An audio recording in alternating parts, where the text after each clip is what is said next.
Bismillahirrahmanirrahim. Assalamualaikum warahmatullahi wabarakatuh.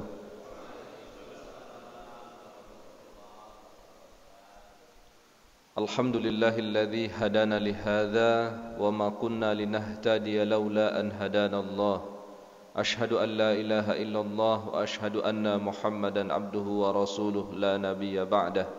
Huwa an-nabiyyul ladzi qad adda al-amanah wa nasaha lil ummah. وجاهد في الله حق جهاده وتركنا على المحجة البيضاء ليلها كنهارها لا يزيغ عنها إلا هالك. Hadirin jamaah salat subuh dan jamaah kajian Ahad subuh rahimakumullah. Mudah-mudahan langkah kita ke masjid ini diberikan atau dicatat oleh Allah sebagai amal ibadah kita. Amin ya rabbal alamin. Bapak-bapak jamaah kajian rahimakumullah, pagi hari ini kita akan coba melihat bagaimana Al-Quran berbicara tentang manusia.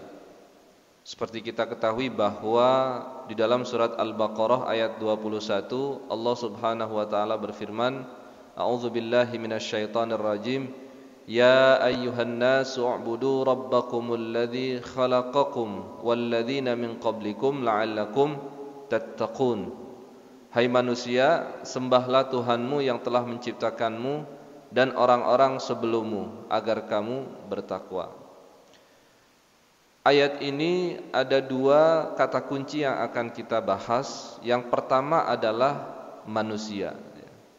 Tapi sebelum masuk ke makna ayat, perlu kita ketahui bahwa dalam memahami suatu ayat Al-Quran, para penafsir, para ulama itu menafsirkan Al-Quran dengan bermacam-macam pendekatan. Salah satunya adalah apa yang dilakukan oleh Al-Imam Al-Ghazali, yaitu dengan pendekatan tasawuf. Menurut Imam Al-Ghazali, makna dalam Al-Quran itu sekurangnya ada 7 level, bapak-bapak, para jamaah. 5 level menurut Imam Al-Ghazali itu masih kulitnya saja. Sedangkan 2 level berikutnya itulah inti dari makna Al-Quran. Sehingga menurut Imam Al-Ghazali, level yang pertama yaitu di tataran fonologi, atau dalam bahasa Indonesia itu namanya ilmu bahasa. Bahasa Arabnya ilmul aswat. Keilmuannya yang dipakai adalah ilmu tajwid, ilmu tahsin, ilmu qiraat. Ini menurut Imam Al-Ghazali ini masih luaran saja, belum mengungkap makna hakiki dari ayat Al-Quran. Level berikutnya adalah ilmu tajwid, sama dengan ilmu fonologi. Lalu juga ada ilmu bahasa, nahwu, shoraf, balaghah. Menurut Imam Al-Ghazali itu juga masih luaran, malah kulitnya. Juga ilmu qiraat sab'ah dan ilmu tafsir pun menurut Imam Al-Ghazali itu masuk dalam kategori luaran, baru kulitnya saja.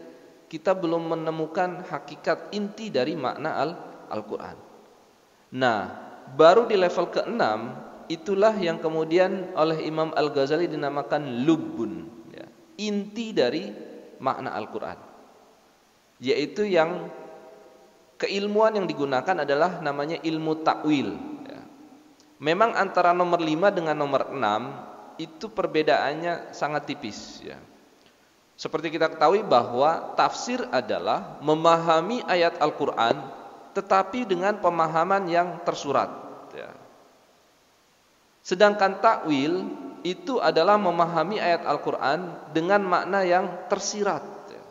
Jadi takwil itu lebih mendalam daripada tafsir.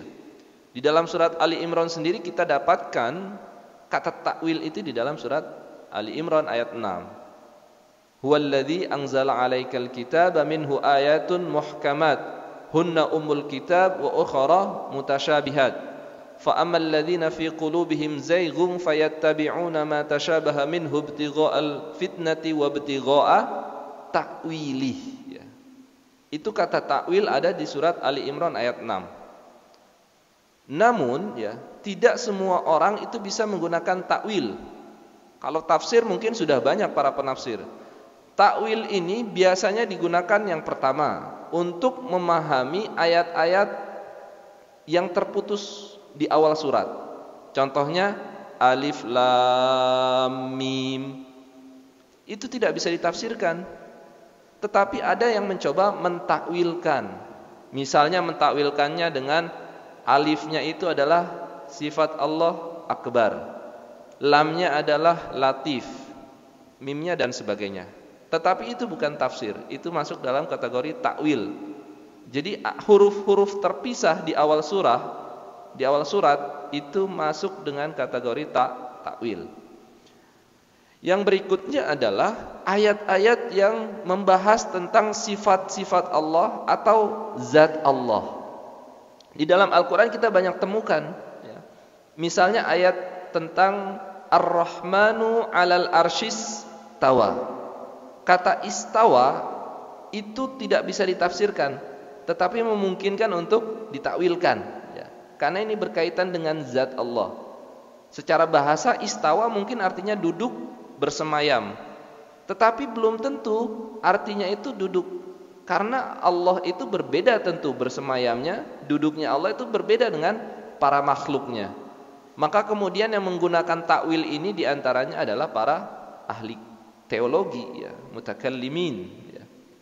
Atau misalnya para filosof, para filosof Muslim, ya, yang mencoba mengungkap zat Allah. Nah ini diantara ayat-ayat atau dalam bahasa Arab ini dikenal dengan ayat-ayat mutasyabihat ya. Kalau tafsir mungkin untuk ayat-ayat yang muhkamat. Ayat-ayat muhkamat adalah yang maknanya kurang lebih sudah disepakati, sudah jelas. Tetapi ayat-ayat mutasyabihat itu adalah ayat-ayat yang masih diperdebatkan ya, maknanya. Atau misalnya lagi contohnya adalah ada ayat yang berbunyi yadullah fauqa aidihim. Yadun secara bahasa itu diartikan dengan tangan ya. Tetapi apakah maknanya itu betul-betul tangan Allah? Tunggu dulu ya. Ini masih banyak pentakwilan ya. Ada juga yang mentakwilkannya itu bukan makna hakikat, itu adalah makna majazi ya. Itu adalah makna kiasan. Maksud dari yadullah di sini adalah kekuasaan Allah. Nah, itu perbedaan antara tafsir dengan takwil.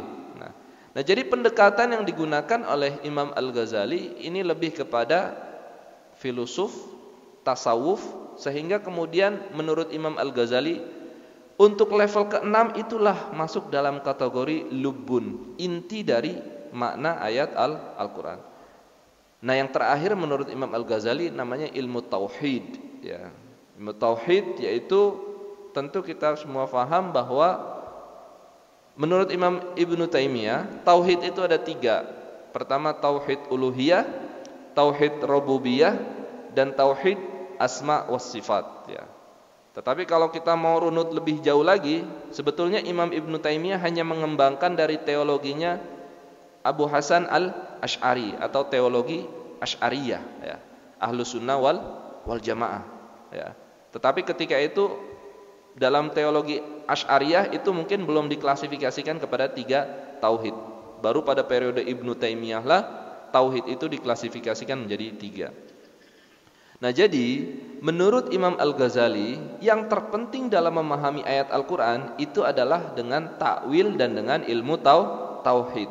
Termasuk nanti ketika mendekati ayat 21 dari surat Al-Baqarah. Ya ayuhan nasu taqu rabbakumul ladzi khalaqakum wal ladzina min qablikum la'allakum tattaqun ya.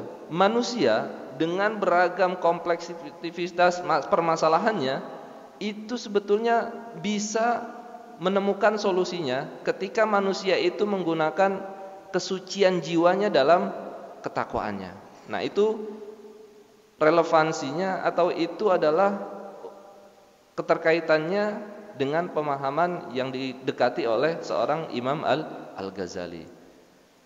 Nah, oleh karena itu misalnya Imam Al-Ghazali di ayat di surat yang lain ya, itu banyak memahamkan atau menafsirkan ayat Al-Qur'an itu dengan pendekatan yang namanya pendekatan tasawuf Akan tetapi karakteristik Imam Al-Ghazali dalam menggunakan ilmu tasawufnya itu dipadukan dengan filsafat. Kemudian Imam Al-Ghazali makanya terkenal sebagai tasawuf falsafi. Artinya adalah dia seorang yang sufi, tetapi juga sekaligus dia adalah seorang yang filosof, ya. Kenapa? Karena Imam Al-Ghazali melihat bahwa selama ini, ya, seorang sufi ketika ia menceritakan pengalaman spiritualnya, ya, bagaimana seseorang itu dekat dengan Allah, mendekatkan diri dengan Allah, itu mengalami dalam tanda kutip kegagalan, ya. Dan bahkan tidak sedikit kemudian yang dieksekusi, ya, yang mengatakan misalnya dengan anal haq, misalnya aku adalah Tuhan. Maka kemudian Imam Al-Ghazali mencoba untuk menlogikakan pengalaman spiritual seorang manusia, ya. Jadi kemudian tasawuf itu tersampaikan dengan benar, ya. Nah, kemudian Imam Al-Ghazali terkenal sebagai tasawuf falsafi, ya. Ini pendekatan baru, ya. Nah, selama ini yang kita ketahui bahwa Imam Al-Ghazali itu kan seorang sufi, seorang filosof, ya.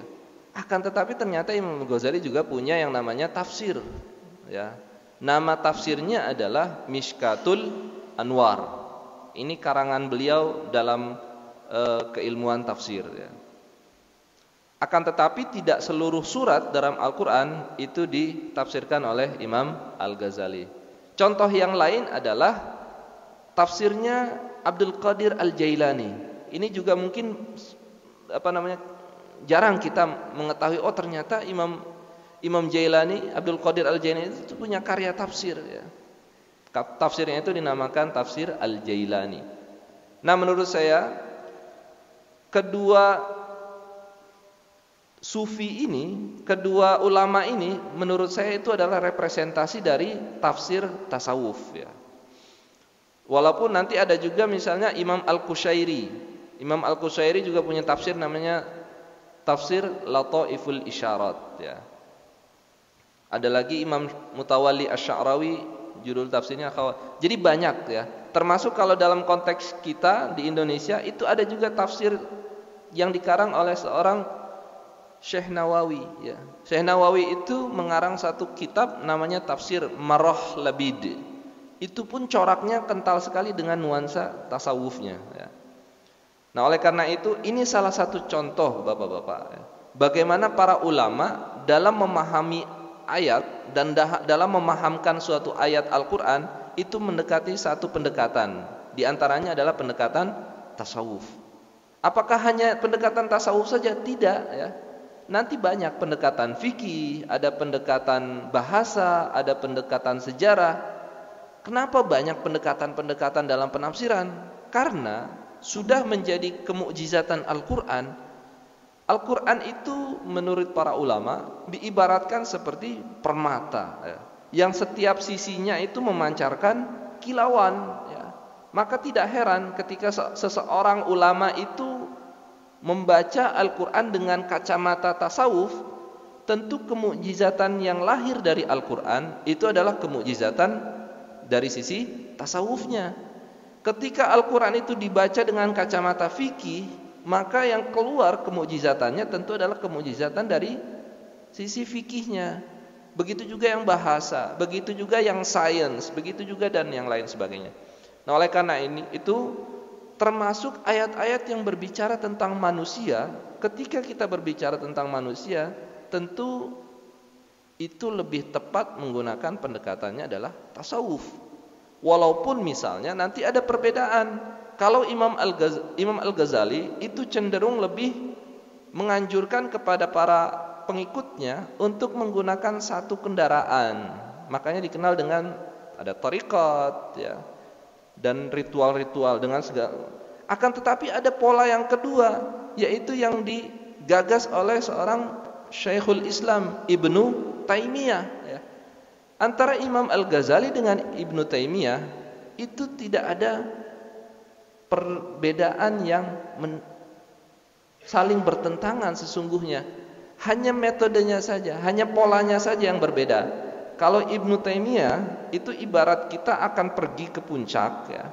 Menurut Imam Ibnu Taimiyah, kita secara masing-masing bisa langsung sampai kepada Allah dengan catatan hati kita suci, jiwa kita suci.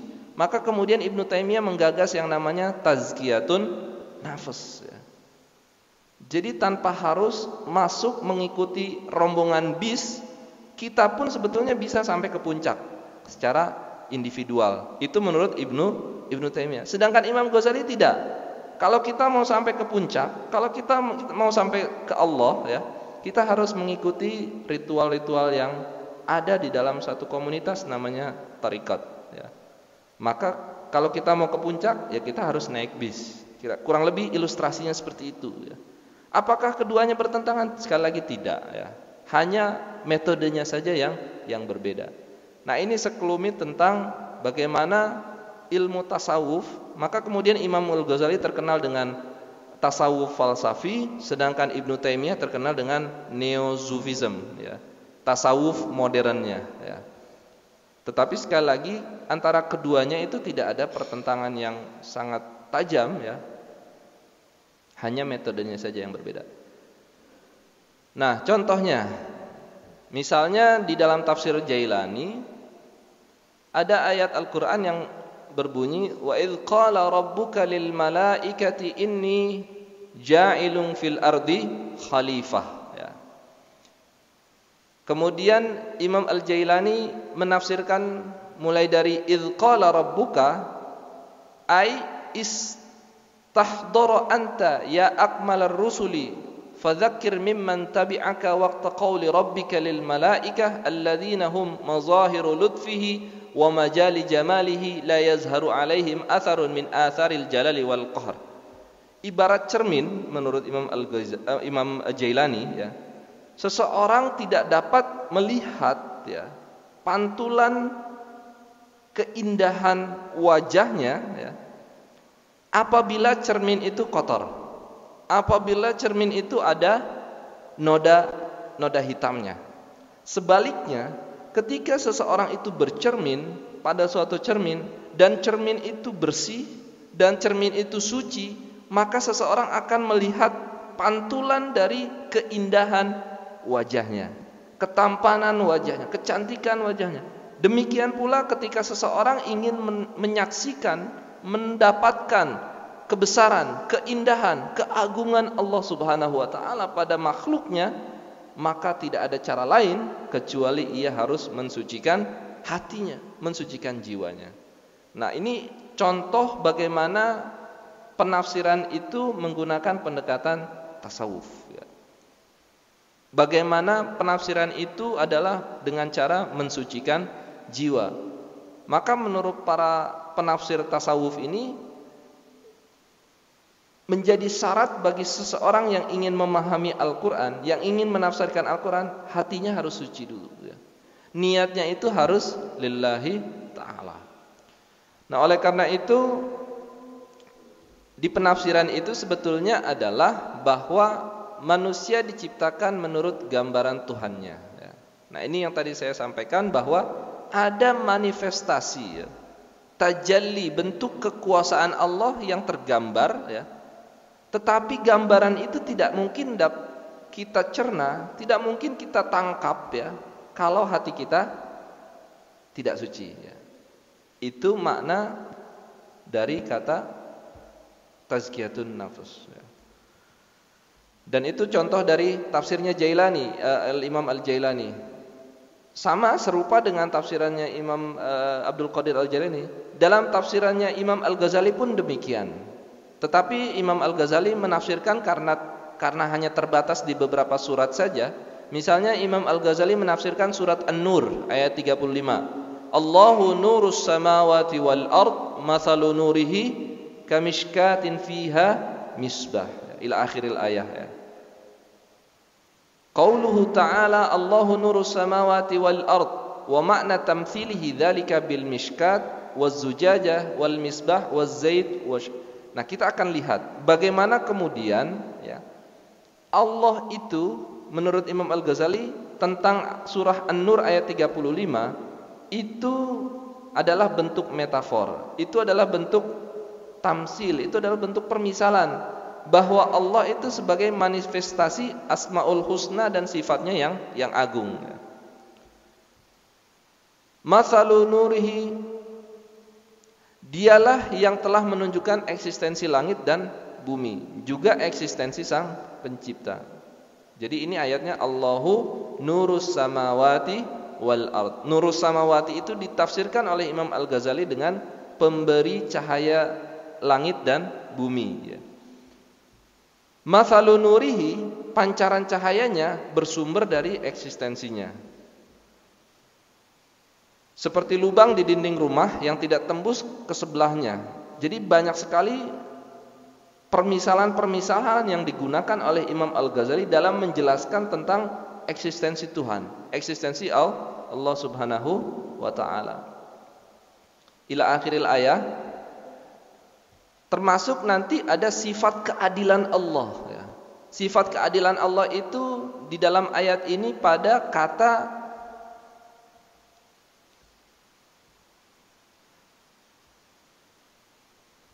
zaitunatil la syarqiyatin wala gharbiyah, ya, yaitu suatu cahaya yang bersumber dari zaitun yang berasal dari pohonan, tetapi pohonannya itu tidak tumbuh di timur dan tidak juga tumbuh di barat. Itu lagi-lagi adalah metafor. Itu adalah lagi permisalan bahwa Allah itu memiliki sifat yang adil, ya.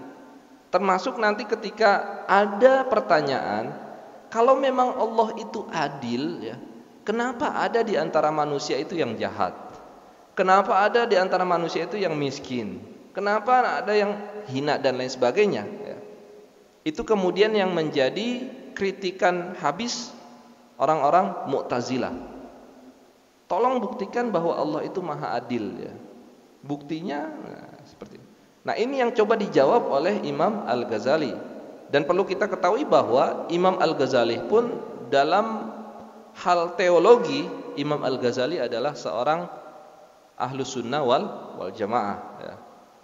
Jadi memang pada periode Imam Al-Ghazali, pada periode Ibnu Taimiyah itu gempuran, ya, teologi-teologi dari luar ahlus sunnah wal jamaah itu luar biasa besarnya.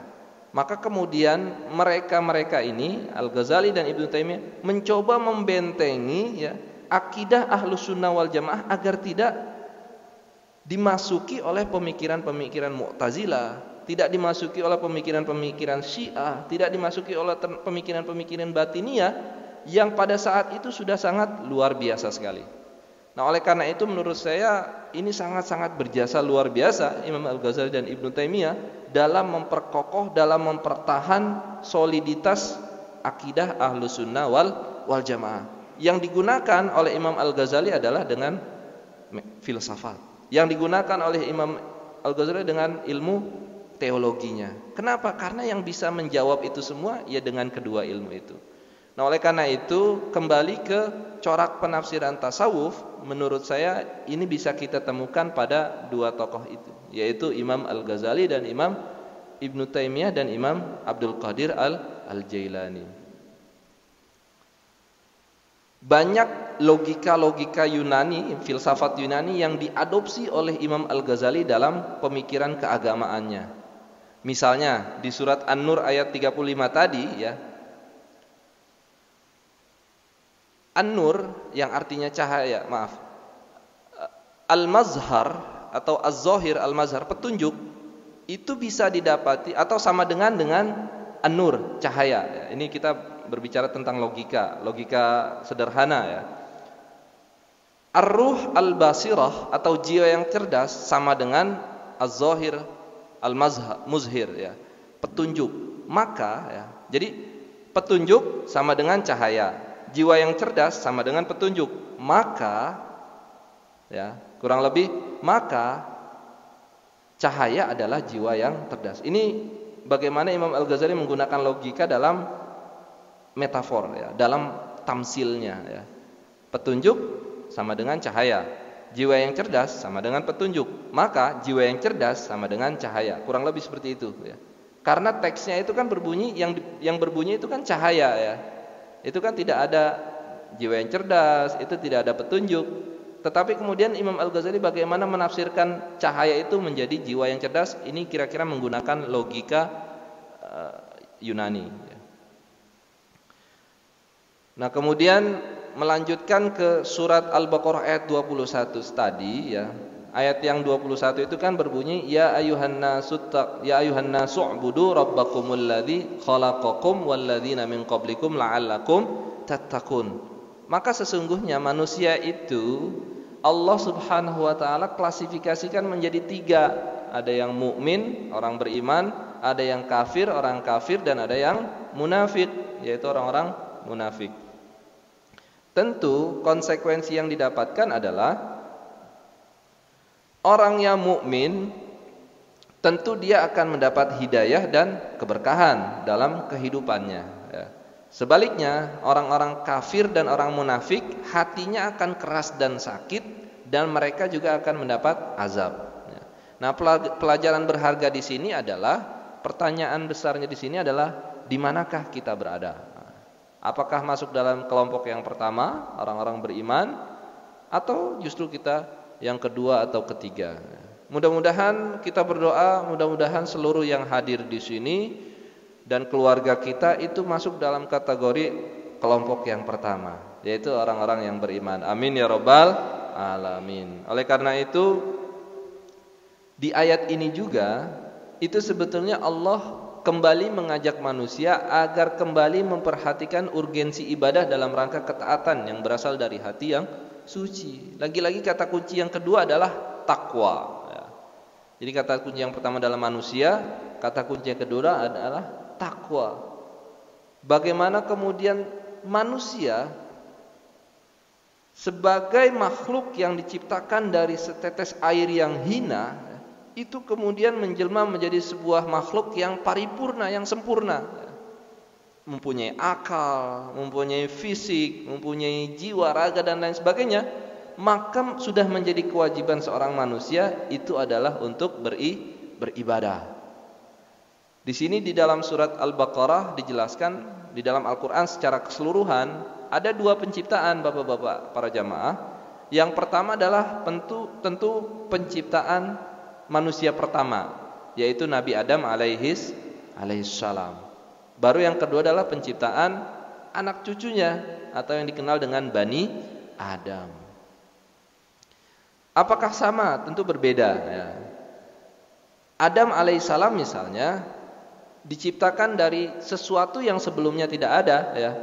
Dan unsur-unsurnya terdiri dari misalnya dari debu, lumpur, tanah liat, tanah endapan, tanah tembikar, ruh dan jiwa. Ini semua disebutkan di dalam ayat Al-Quran dengan kata-kata yang berbeda. Ada yang menggunakan kata turab, ada yang menggunakan tin, ada yang tinin lazib, ada yang hama'in masnun, ada salsalin kalfakhar. Ini penciptaan Nabi Adam alaihis salam. Adapun penciptaan Bani Adam, anak cucu Adam, itu diciptakan dari min sulalatim mimma immahin, diciptakan dari setetes air yang hina, nutfah, plasma, alaqah, ovum, kemudian mudghah, daging, izom. Ini adalah beberapa istilah medis ya. Akan tetapi kemudian jauh sebelum ditemukan teori medis, Al-Quran sudah lebih dahulu berbicara tentang ini ya. Itulah kemudian yang menjadikan seorang Nasrani yang bernama Maurice Bucaille ya. Itu seorang Nasrani, dia seorang dokter ya. Ketika ia berdebat dengan seorang Zakir Naik, mungkin nanti bapak-bapak bisa searching di YouTube ya, perdebatan atau dialog antara Maurice Bucaille dengan Zakir Naik, seorang ilmuwan asal India kalau tidak salah ya, yang berujung pada masuk Islamnya seorang Maurice Bucaille. Karena ia mendapati bahwa ternyata Al-Quran ini sejalan dengan ilmu kedokteran. Dalam hal apa? Penciptaan manusia. Itu langkah-langkahnya sama persis dengan keilmuan kedokteran. Nah, oleh karena itu lagi-lagi ini membuktikan bahwa Al-Quran itu memang mukjizat. Al-Quran itu adalah solihun likulli zaman wa makan. Dia akan relevan kapan, dimanapun, siapapun yang membacanya, itu akan memberikan solusi, itu akan menjawab. Pertanyaannya, sudahkah kita sampai ke sana? Sudahkah kita menemukan mutiara-mutiara yang tersembunyi dari Al-Quran?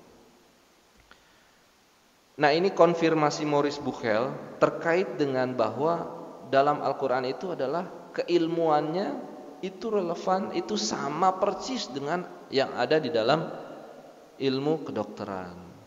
Maka kemudian tidak heran lagi-lagi banyak penafsir yang mencoba menafsirkan ayat Al-Quran itu dengan pendekatan sains, ya.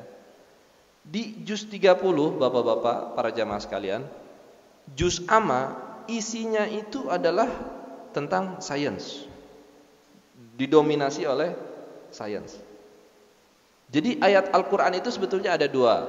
Pertama adalah ayat qauliyah. Ayat qauliyah itu ayat yang kita baca setiap hari. Alif lam mim dzalikal kitabu la raiba fihi hudal lil muttaqin. Qauliyah. Tapi ada jenis yang kedua namanya ayat kauniyah, yaitu ayat tanda-tanda alam semesta. Di dalam juz 30 banyak. Wal jibala arsaha. Kemudian ada juga alam naj'alil arda mihada. Kemudian ada juga apa di surat Al-Ghasyiyah itu?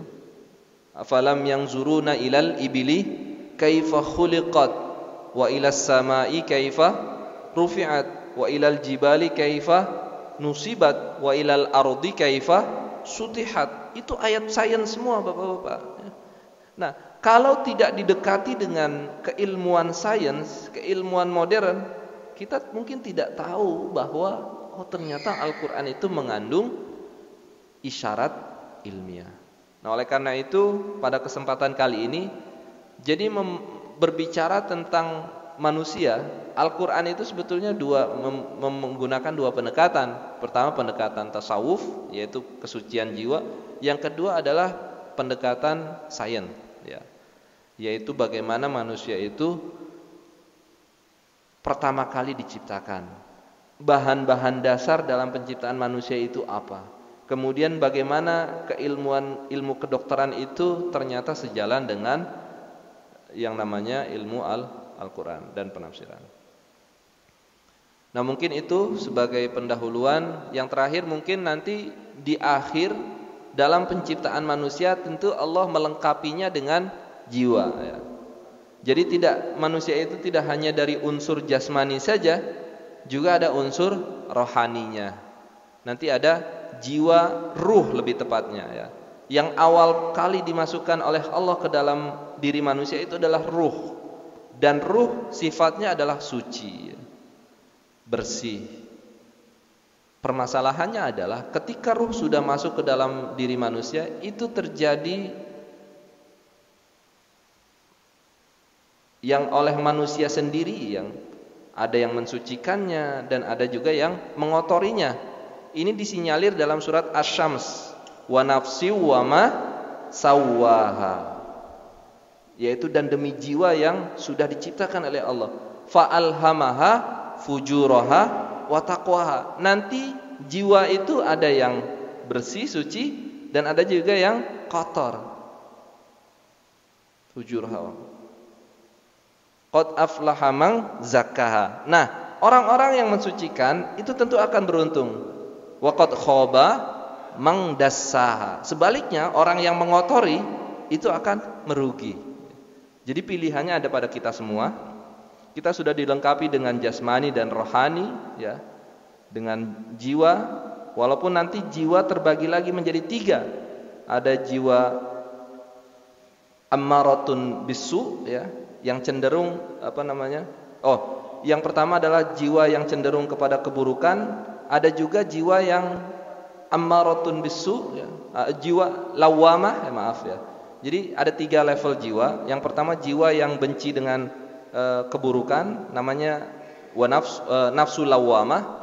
Yang kedua adalah jiwa yang cenderung mendekati keburukan, ya, namanya ammaratun bisu. Dan yang ketiga, itu level yang paling tertinggi adalah jiwa yang tenang, atau di dalam surat Al-Fajr adalah ya ayyatuhan nafsul mutmainah. Inilah tingkatan jiwa ya.